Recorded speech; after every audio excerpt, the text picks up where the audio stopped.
ఆంధ్రప్రదేశ్లో కూటమి ప్రభుత్వం కొలువుదీరిన తర్వాత ఆంధ్రప్రదేశ్ ఆ రాష్ట్రం అయితే అభివృద్ధి పదంలో దూసుకు వెళ్తూ ఉంది. ఎన్నో కార్పొరేట్ కంపెనీలు కూడా ఆంధ్రప్రదేశ్లో పెట్టుబడులు పెట్టేందుకు క్యూ కడుతూ ఉన్నాయి. ఇప్పుడు విశాఖని వేదికగా చేసుకొని ఆంధ్రప్రదేశ్ ప్రభుత్వం డేటా సిటీని ఏర్పాటు చేయబోతుంది. 500 ఎకరాల్లో ఏర్పాటు చేయబోతున్నటువంటి ఈ డేటా సిటీలో ఎన్నో కార్పొరేట్ కంపెనీలు కూడా వారి కార్యకలాపాల కోసం కేంద్రాలను ఏర్పాటు చేయబోతున్నటువంటి నేపథ్యంలో అసలు ఏ కంపెనీలు ఇక్కడికి రాబోతున్నాయి, ఎంతమందికి ఉపాధి దక్కబోతుంది అనేది పూర్తి స్థాయిలో మనం విశ్లేషణ చేసుకుందాం. ప్రస్తుతం మనతో పాటు ఉన్నారు ప్రముఖ రాజకీయ విశ్లేషకులు రాజేష్ అప్సాని గారు. సార్తో మాట్లాడదాం. సార్ నమస్తే సార్. విశాఖను వేదికగా చేసుకొని ఆంధ్రప్రదేశ్ ప్రభుత్వం చంద్రబాబు గారు డేటా సిటీని ఏర్పాటు చేయబోతున్నారు. హైదరాబాద్లో హైటెక్ సిటీ అంటే అందరికీ గుర్తొచ్చేది చంద్రబాబు గారు. ఇప్పుడు ఆంధ్రప్రదేశ్లో సేమ్ అలాగే డేటా సిటీని ఏర్పాటు చేయబోతున్నారు. ఏంటి సార్, ఏ కంపెనీలు అక్కడ క్యూ కట్టబోతున్నాయి, ఎంతమందికి ఉపాధి దక్కబోతుంది అంటే ఏం చెప్తారు? ఇప్పుడు వాస్తవంగా ఆంధ్రప్రదేశ్ రాష్ట్రంలో రాష్ట్ర యువతకి ఉపాధి కల్పన అనేది ప్రభుత్వం ముందున్న అతిపెద్ద టాస్క్. ప్రభుత్వం పరంగా యువతకి ఉపాధి కల్పన జరపాలి అని అంటే మొట్టమొదటగా ఆ కంపెనీలని రప్పించాలి. వాళ్ళు చదువుకున్నారు, సంచికి బట్టలు పెట్టుకొని హైదరాబాదో బెంగళూరో చెన్నైయో లేదంటే విదేశాలకు వలస వెళ్ళి ఉపాధి దక్కించుకోవటం వేరు, తాము పుట్టి పెరిగిన రాష్ట్రంలో అక్కడే ఉపాధి దక్కించుకోవటం వేరు. ఇవాళ చంద్రబాబు నాయుడు గారి ప్రభుత్వం 20 లక్షల ఉద్యోగ కల్పన చేస్తానని చెప్పి ఎన్నికల ముందు వాగ్దానం చేశారు. ఈ 20 లక్షల ఉద్యోగ కల్పన జరిగే సందర్భంలో చాలా ఎక్కువ మందికి చాలా వేగంగా ఉపాధి కల్పన జరగాలి అని అంటే ఐటీ ఎనేబుల్డ్. అంటే మనం చూస్తున్నాం, ఉమ్మడి రాష్ట్ర ముఖ్యమంత్రిగా చంద్రబాబు నాయుడు గారు కొనసాగిన రోజుల్లోనే వారి ఆధ్వర్యంలోనే రూపుదిద్దుకొని నిర్మాణం పూర్తి చేసుకొని ఎన్నో సంస్థలకి ఆది బిందువు అయ్యి లక్షల మందికి ఉపాధి కల్పిస్తా ఇవాళ హైదరాబాద్ నగర ముఖ చిత్రాన్ని మార్చేసిన hi tech city, Hyderabad information technology and engineering consultancy city దాని పేరు. దాన్ని షార్ట్ ఫామ్లో హైటెక్ సిటీ అంటాం మనం. ఆ హైటెక్ సిటీ అనేది మనకి తెలిసిన మాదాపూర్ మెయిన్ రోడ్లో ఆ సైబర్ హౌస్ బిల్డింగ్ దగ్గర నుంచి అటు సిఐఐ బిల్డింగు, సత్యం కంప్యూటర్స్ దగ్గర నుంచి మొదలుపెట్టి ఇటు ఇనార్బిట్ మాల్ వరకు, డిఎల్ఎఫ్ వరకు కాదు, ఇనార్బిట్ మాల్ వరకు ఇటువైపు, ఇది మొట్టమొదట ఈ హైటెక్ సిటీ మొట్టమొదటి ఫేజ్ ఇది.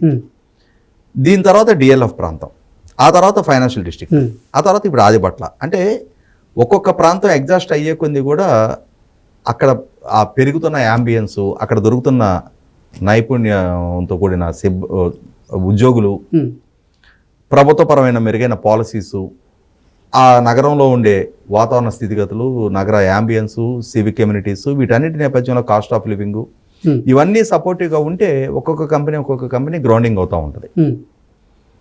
అంటే మనం ఇందాక ప్రస్తావించుకున్న ఈ ఫస్ట్ ఫేజు మొత్తం కలిపితే 158 ఎకరాలు. ఈ 158 ఎకరాల్లో మనకి తెలిసి cyber house back side cyber pearl అంటారు, హైటెక్ సిటీ ఫేజ్ 2 అని ఉంటుంది.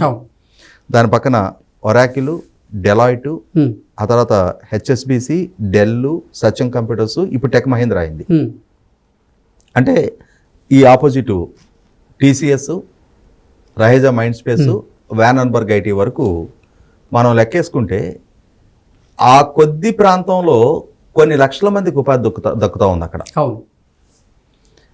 ఇక్కడి నుంచి మొదలైన ఎక్స్పాన్షన్ అనేది ఇక చాలా విస్తృతంగా ఇవాళ మొత్తం హైదరాబాద్ నగరంలో 10 లక్షల మంది సీటింగ్ కెపాసిటీ ఉంది ఐటీ ఎనేబుల్లో.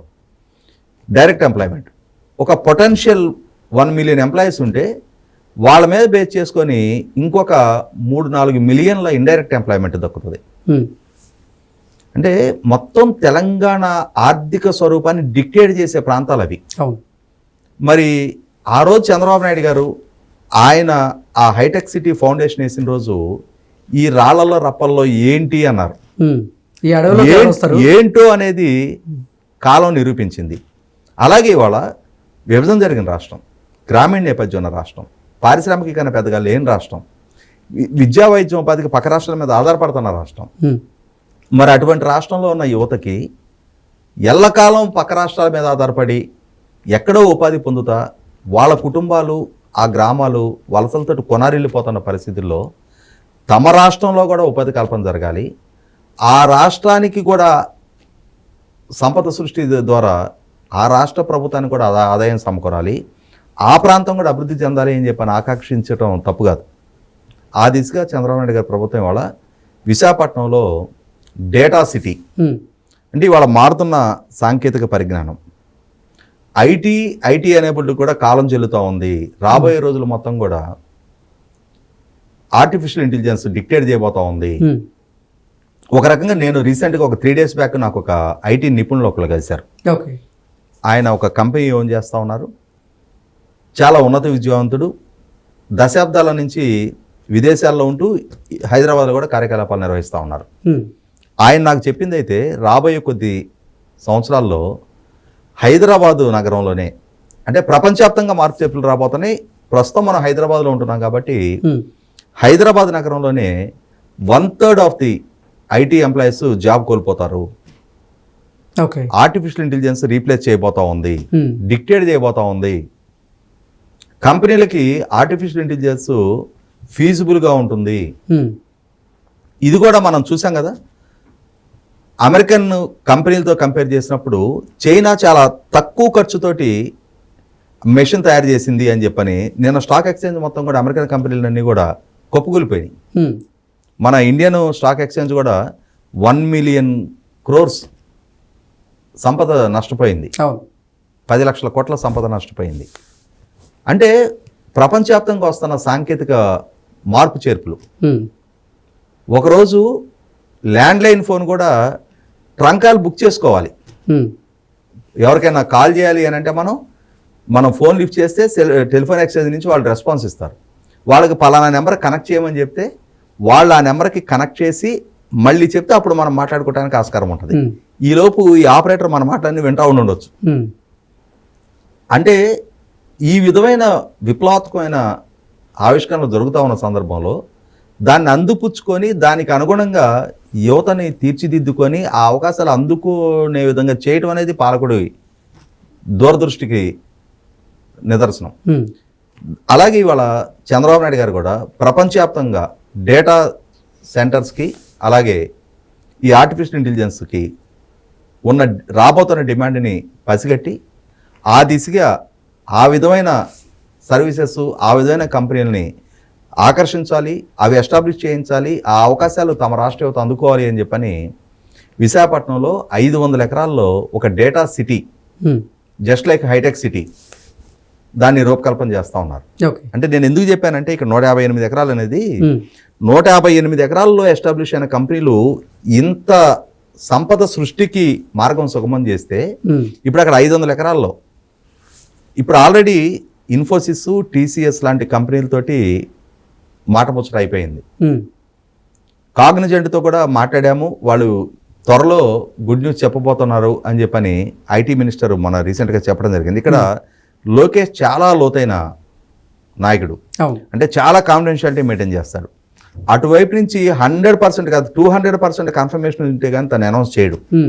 తన వైపు నుంచి ఆ ప్రకటన జరిగింది అని అంటే కాగ్నిజెంట్ కూడా టేక్ ఇట్ గ్రాంటెడ్ ఆంధ్రప్రదేశ్లో అడుగు పెట్టబోతుందని మనం భావించడానికి ఆస్కారం ఉంది.